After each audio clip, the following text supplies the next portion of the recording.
Tout d'abord, le droit de la responsabilité civile est régi par un principe de non-cumul des responsabilités contractuelles et extra-contractuelles. Nous souhaitons ainsi engager la responsabilité contractuelle du parc aquatique, toutes les conditions d'application de celle-ci étant réunies. En effet, en achetant son ticket pour participer à l'attraction, Francis a établi une relation contractuelle avec le parc Aqualand.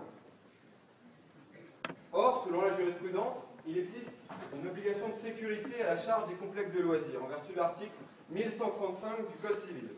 La faute contractuelle, par ailleurs, est constituée par le simple manquement à une obligation née du contrat. De plus, une distinction a été effectuée par le professeur René Demogue entre les obligations de moyens et les obligations de résultats. En l'espèce, on peut raisonnablement considérer le rôle du participant comme actif, puisqu'une fois installé dans la bouée, il n'avait aucunement la maîtrise de sa trajectoire.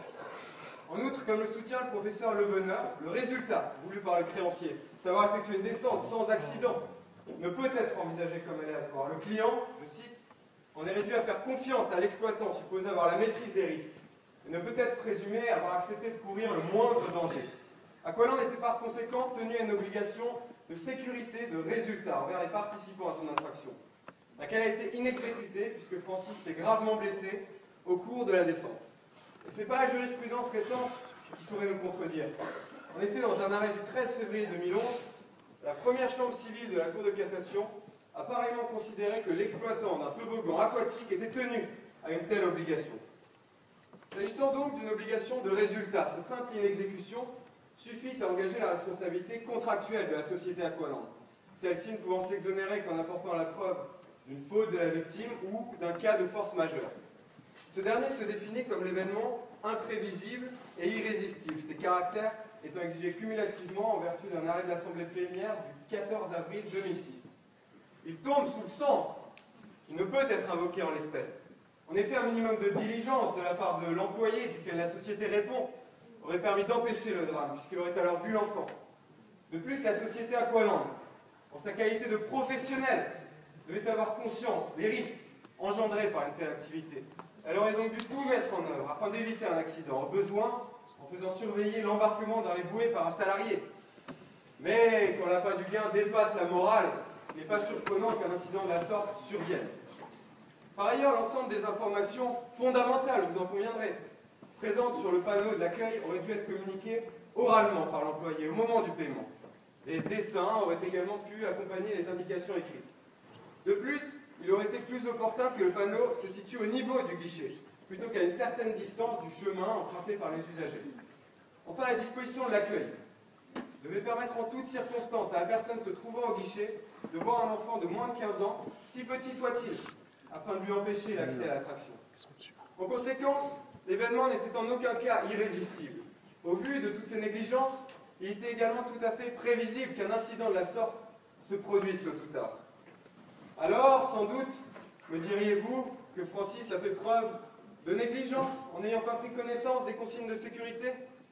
Mais dans un espace de loisir, ce n'est pas le rôle des usagers que de garantir leur propre sécurité. Dès lors, on ne saurait reprocher à Francis, pris d'engouement, de s'être rendu rapidement vers la caisse et de n'avoir ainsi pu observer les diverses consignes de sécurité. Cette insouciance, je tiens à souligner, mes amis, est véhiculée par l'environnement même créé par les complexes de loisirs. S'agissant des dommages causés à Francis, vous conviendrez, mesdames, messieurs, qu'il n'y a pas de discussion possible quant à leur prévisibilité, ceci étant la suite directe de l'inexécution de l'obligation de sécurité.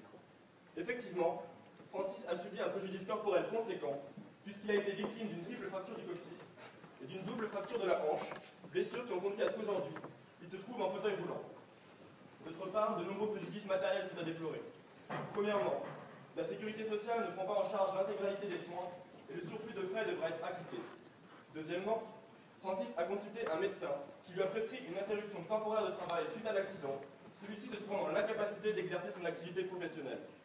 Leur prévisibilité n'est nullement contestable pour les raisons évoquées précédemment. Troisièmement, nous souhaitons demander réparation des frais engagés par Francis afin d'assister à la compétition.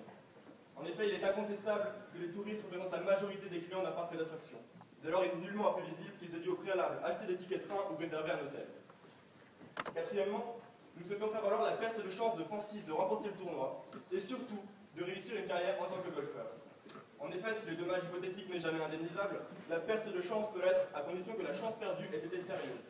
La jurisprudence, dans un arrêt du 21 novembre 2006, la définit alors comme étant la disparition actuelle et certaine d'une éventualité favorable. Or, en l'espèce, les chances de Francis de remporter le tournoi de Fontenay étaient très sérieuses. Il s'était en effet entraîné dûment depuis de nombreuses années dans l'objectif de remporter la plus prestigieuse compétition nationale de golf.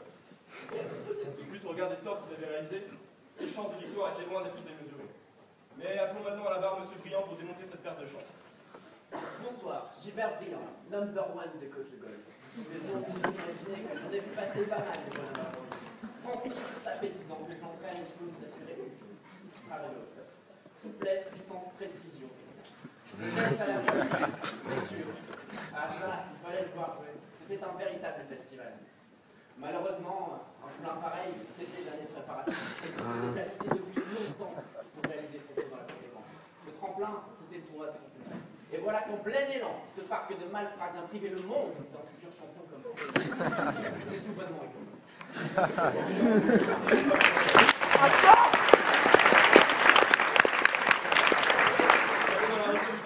Chaque année, et de plus un événement fortement relayé par les médias locaux.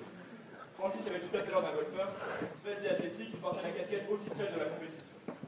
Au regard de tous ces éléments, la société Aqualand et ses dirigeants ne pouvaient ignorer le déroulement du tournoi et la participation probable de Francis à celle-ci. Ainsi, la perte de chance due à l'accident survenu dans le toboggan était tout à fait prévisible. Mais Francis a également subi un préjudice moral, du fait des souffrances consécutives au préjudice corporel. De plus, un préjudice d'agrément, cet accident l'empêchant de vaquer à ses activités habituelles, notamment le golf, comme l'a précisé M. Briand, passion dans laquelle il s'est investi corps et âme. D'autre part, la crainte ressentie par Francis lors de la descente, notamment s'agissant de la sécurité de son fils qui avait du mal à maintenir sur ses genoux, constitue également un préjudice réparable. Enfin, pour conclure, un préjudice moral de Francis du fait des souffrances de son fils qui voit quotidiennement son père en fauteuil roulant souffrir. Aimeriez-vous, comme Francis, lire de la pitié dans les yeux de votre fils? Alors sans doute, la défense nous dira, pour fuir lâchement devant sa responsabilité, que les consignes étaient affichées et qu'il était prévu que la direction déclinerait toute responsabilité en cas de non-respect de celle-ci. Nous sommes face à une clause de non-responsabilité. Effectivement, en matière contractuelle, ces clauses sont en principe valables et présumées acceptées. En l'espèce, il est impossible de considérer que c'est le cas, ces clauses n'étant pas apparentes outre mesure. Si toutefois, vous décidiez de retenir l'acceptation de cette clause par notre client, elle devrait alors être écartée en raison d'une prohibition législative ou sur le terrain de la clause. Tout d'abord, selon l'article L132-1 du Code de la consommation, toute clause tendant à exonérer le professionnel de sa responsabilité à l'égard du consommateur est présumée irréfragablement abusive et doit être écartée par le juge. Le professionnel s'entend comme celui qui agit dans le cadre de ses activités habituelles et organisées de production, de distribution ou de prestation de services. En l'espèce, la société Aqualand était bien tenue à une prestation de service à l'égard de ses clients. Ce caractère abusif de la clause devra donc être retenu en vertu de la loi. De plus, depuis l'arrêt Chronopost du 22 octobre 1996, une clause peut également être écartée sur le terrain de la clause. En l'espèce, cette clause conduit à échapper à une obligation essentielle du contrat, qui est une obligation de sécurité de résultat. La nature même de cette obligation traduisant son caractère essentiel. C'est effectivement une obligation fondamentale dans ce type d'attraction. De plus, un tel déclin de responsabilité ne revient-il pas à contredire la portée de l'engagement? Comme le dit si justement Mazot, on ne peut reprendre d'une clause ce qu'on a promis d'une autre. En l'espèce, la société Aqualand s'engage à une obligation de sécurité qu'elle ne peut pas par la suite écarter avec une clause de non-responsabilité. À 10 € la descente, on peut espérer arriver en bas en un seul morceau. En ce sens, la clause vide cette obligation essentielle de sa substance.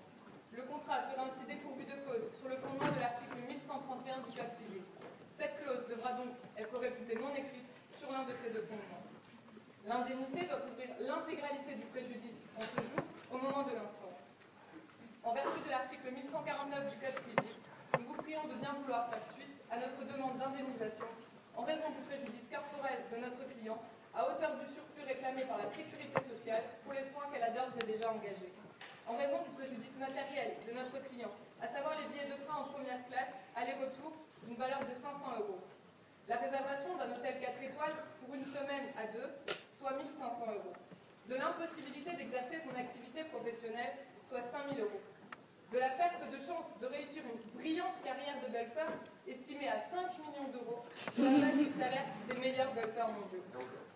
Également, en raison du préjudice moral de notre client, estimé à 10 000 euros, nous demandons enfin à ce que la société Aqualand soit condamnée aux dépens sur le fondement de l'article 700 du Code de procédure civile, soit un total de 5 039 987 euros. Vous l'aurez donc compris, nous considérons que la direction de ce toboggan de la mort doit payer.